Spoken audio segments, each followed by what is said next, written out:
If you're a manager who feels emotionally drained from constantly supporting your team, especially during these times of change, you're experiencing empathy fatigue.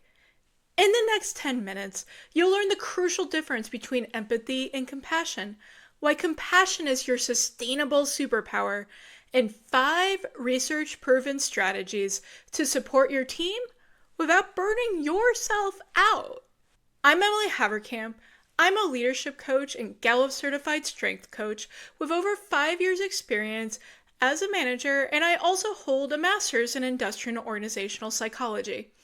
Today, I'm sharing research-backed insights on a problem affecting nearly half of all managers, especially during times of change and difficult times. Burnout from empathy fatigue. A recent Harvard Business Review study found that about 7 in 10 managers show signs of empathy fatigue during company changes. That's a 22% jump since before the pandemic. The research is clear. Our ability to care, it has real limits. Today we'll explore what happens in your brain when you care too much, why managers were hit the hardest when there's change, and what research shows actually works to protect your empathy when times are tough. So we're going to dive right in here with section 1, empathy versus compassion. Research from neuroscience distinguishes between 2 fundamentally different ways we respond to other people's suffering. Empathy, and this is the buzzword we hear a lot more. Empathy, it means feeling what other people feel. It means literally activating the same neural pathways in your brain as the distressed person sitting in front of you. Compassion, however, it means caring about their suffering, but you're not absorbing their emotional state at the same time. Brain imaging studies reveal these are 2 completely different mental processes. Empathy, it activates pain centers in your brain. You literally feel the distress of that other person. Compassion, however, it activates reward centers associated with care and connection while maintaining emotional regulation. And this emotional regulation is so important. As research from the neuroscience field describes it, empathy, it's feeling the pain in someone's leg, while compassion, that's getting them a chair and calling a doctor. And think about this for a second. Which of these 2 is the most helpful? For managers, this distinction, it's really significant. When you empathize with 10 struggling team members during organizational change, you're essentially taking on their burden, their emotional burden, for 10 people. And this isn't even including yourself. Studies show that people trained in empathy actually increase their negative emotions and burnout rates when they're exposed to other people's suffering. While those who are trained in compassion, they showed increased positive emotions and resilience. This is particularly relevant for managers who are leading through difficult transitions. They're going to need all the resilience they can get. Now on to section 2, why managers, we get hit hardest during change. Research points to 4 main reasons that managers were particularly vulnerable. First, there's the squeeze. Managers operate in what researchers call the structural fault line, having to implement changes while supporting the people that are affected by the changes. Studies from MIT show this double bind increases stress hormones by nearly a quarter during an organizational change. Next, we experience emotional gymnastics. A recent study found that middle managers have to switch emotional gears about 8 times every day. This is much more than executives, who do it about 4 times per day, or individual contributors, who do it about 3 to 4 times.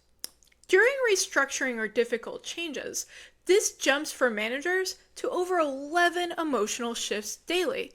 And if you've ever been a manager during an organizational change, I bet you feel that drain right now, even thinking about it. Managers also can fall into something called the empathy trap. Research shows that during organizational change, employees increased their support seeking by almost 50%. And these requests, they come mostly to the managers who show the most caring. As psychologist Dr. Jasmine Rivera explains it, the most compassionate managers, they become emotional utilities during crisis, and they are constantly being drawn upon without refilling their own tanks. Managers also get drained by something called the invisible work problem. Studies from London Business School found that over 80% of performance reviews don't measure or reward creating psychological safety or providing emotional support for their teams. This is what researchers call invisible labor, and it remains systematically unrewarded. This doesn't mean that as a manager you should stop attempting to create psychological safety, but it does mean that you shouldn't expect a reward for it, at least not right away in the moment. It's really more of the long game, where in the end, hopefully, you're going to create a thriving team through trust, their ability to feel brave to speak out, but maybe you're not going to see instant rewards on your performance appraisal. So section 3, what actually works? Research has found that people can be trained to respond with compassion rather than empathy, and this significantly reduces emotional distress while maintaining caring at the same time. The key difference? Empathy, it means mirroring emotions, but compassion, it means caring while maintaining emotional boundaries. Studies suggest a practical 3-step compassion process. First, we recognize suffering. Say, I see you're struggling. Next, remember that suffering is universal. Say, change is difficult for everyone. And then respond with kindness without absorbing the emotion. Say, what support would be most helpful right now? Managers who practice this approach report significantly less emotional exhaustion while maintaining effective support. Solution number 2. We need to set caring boundaries that work. A study in the Journal of Applied Psychology discovered that managers who set clear empathy boundaries maintain their compassion levels even during major changes, while those without boundaries, they saw their empathy drop by almost half. If you let yourself burn out from empathy fatigue, you may find yourself without empathy or even compassion. Number 3, build a support network. Business school researchers found that creating structured peer support systems during change reduced manager burnout by 44% compared to managers who tried to go it alone. Just like a building needs support beams, your team's emotional well-being shouldn't rest entirely on your shoulders. Solution number 4, schedule recovery time. A major occupational health study tracked managers through company changes and found that those who scheduled at least 2 recovery activities each week maintained stable empathy levels, while those without structured recovery showed almost a third of a drop in their ability to care. Research from positive psychology founder Dr. Martin Seligman shows the most effective recovery activities share 3 features. They fully disconnect you from work, they give you a sense of accomplishment, and they let you make your own choices. His studies reveal these elements restore depleted emotional pathways most effectively. Now on to solution number 5. Let go of outcomes you can't control. A 2024 study demonstrated that managers trained to focus on what they could control rather than worrying about everything showed almost 50% lower stress markers during organizational change.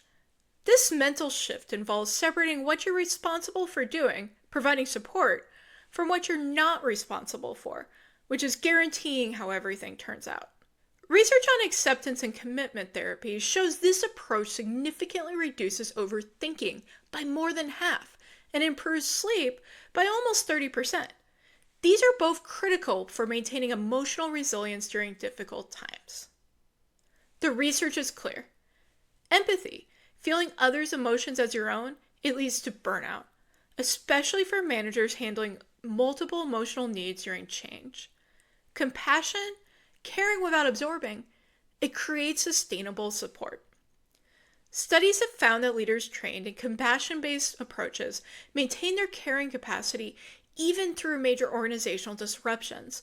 By applying these evidence-based practices, you develop sustainable compassion that serves both you and your team through every leadership challenge that you're going to face. Thanks for watching today, and please stick around for my next video on managing team burnout.